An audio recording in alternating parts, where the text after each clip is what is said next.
ইরানে অভিযান শুরুর পর গেল ৫ মাসে একের পর এক ধাক্কা খেয়েছেন মার্কিন প্রেসিডেন্ট ডোনাল্ড ট্রাম্প।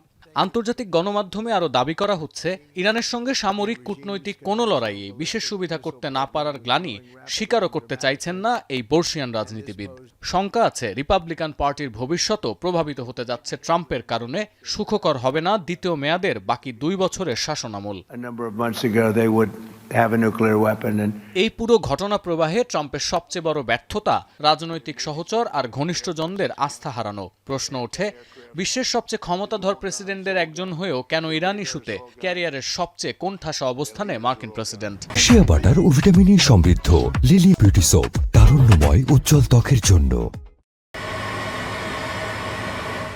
চুক্তি করার জন্য এটাই ইরানের শেষ সুযোগ। সমঝোতা করার জন্য মরিয়া হয়ে গেছে ইসলামী প্রজাতন্ত্রের নেতারা। গেল ১ মাসে প্রেস ব্রিফিংয়ে, ভাষণে, শোকসভায়, ট্রুথ সোশ্যালের পোস্টে এই একই বুলি আওড়েছেন ট্রাম্প। চেয়েছিলেন চাপ দিয়ে তেহরানকে সমঝোতার টেবিলে ফিরিয়ে আনতে, কিন্তু লাভ হয়নি। হরমুজ প্রণালী সচল করা, মধ্যপ্রাচ্যে সংঘাত বন্ধ, ইরানের পরমাণু কর্মসূচির অবসান, কিছুরই সমাধান করতে পারেননি মার্কিন প্রেসিডেন্ট। এতে করে সবচেয়ে বেশি আস্থা হারিয়েছেন উপসাগরীয় মিত্রদের, যারা শেষ পর্যন্ত বিশ্বাস করেছিল ইরানকে চাপে ফেলে হরমুজ সচল সহ বাকি লক্ষ্য পূরণ করবেন ট্রাম্প।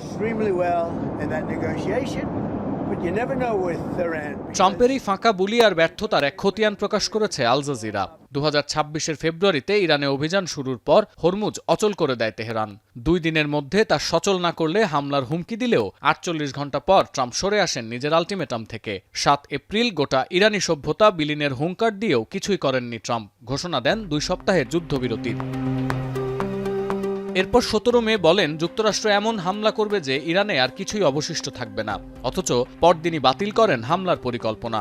জুনের ১৭, জুলাইয়ের ২৭ আর সবশেষ ২ আগস্ট একই ঘটনার পুনরাবৃত্তি। হামলার হুমকি দিয়েও শেষ মুহূর্তে তা বাতিল করা।